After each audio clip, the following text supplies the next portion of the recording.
Y didn't pay attention to his protest and went on.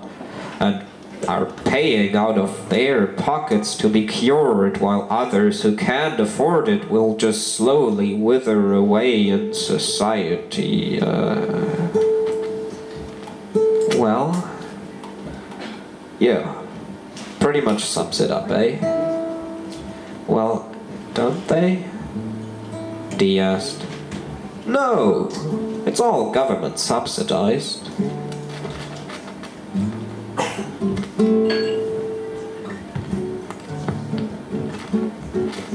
Oh, that's nice. D chuckled, and then asked, so does Obamacare cover heroin substitutes? I think so. If the government was smart, they would give everyone who takes heroin, they would open up heroin clinics where they get free heroin. Well, heroin or the substitute? No, heroin, Y insisted. And then you would kill the market, and they would reinfect heroin addicts. They wouldn't get more heroin addicts, and... Are you sure? Yeah. Because no one would sell it to anyone anymore if you can get it for free. That's what they did in Holland. And their heroin numbers have been going down since the 90s. Yeah, you give people heroin, and it's so good they want to get it from anywhere else, and then you'll just keep on giving it to them, and then their numbers will start decreasing. I'm just afraid that there's somebody who'll say, I want in on that, there's money to be made. D interposed.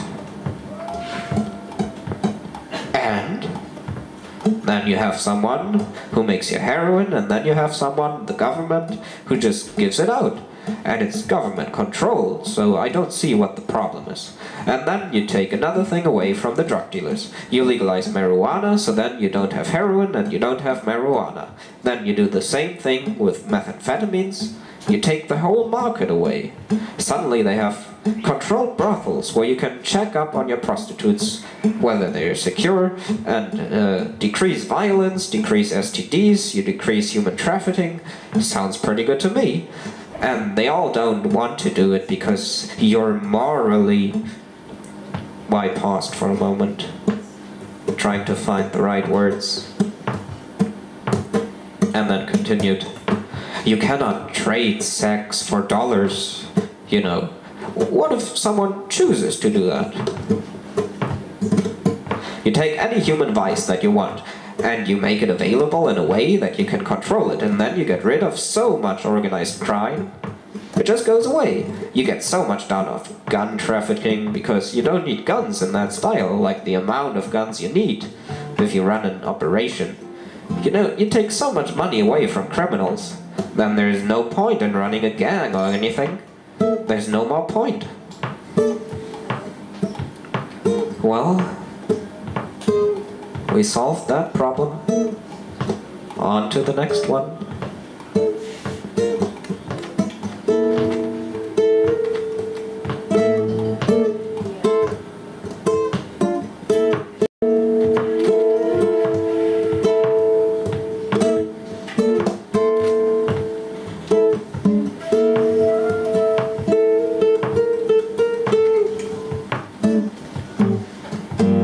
D got up, and they went back up to the motel room on the second floor. After walking down a long balcony, they knocked on a door, hoping that it was the right one. Luckily it was. Kay opened it, and so they walked in and sat down on the beds where S and her cousin stretched out in order to watch TV. D stared at the taut dog on the screen for a while. Then he walked back out onto the balcony, where he just sat in the sun for a while, until Y told him he could use the shower.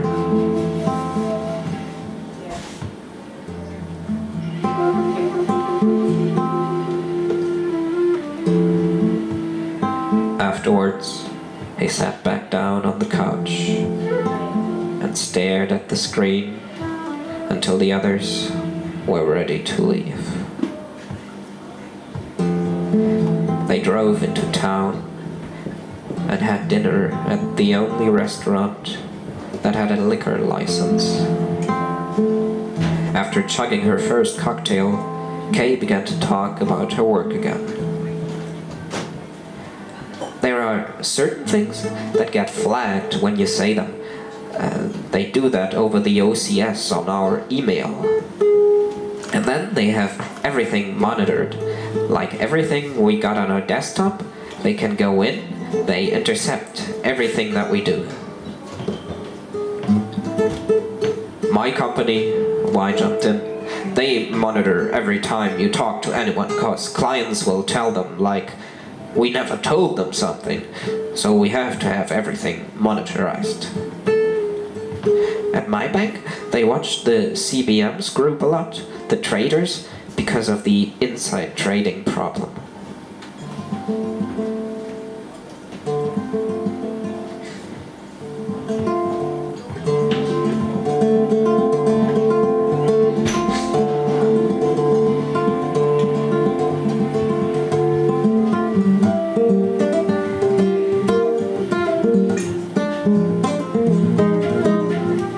When they paid their checks,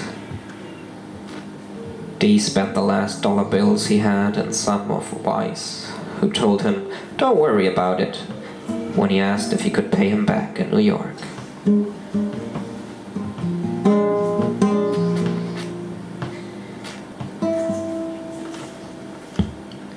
Then they returned to the motel room, where Y and K kept drinking. Dee went out onto the balcony again in order to smoke a joint he had rolled himself earlier. As he walked out of the door, he asked over his shoulder, "Will anyone keep me company out here?"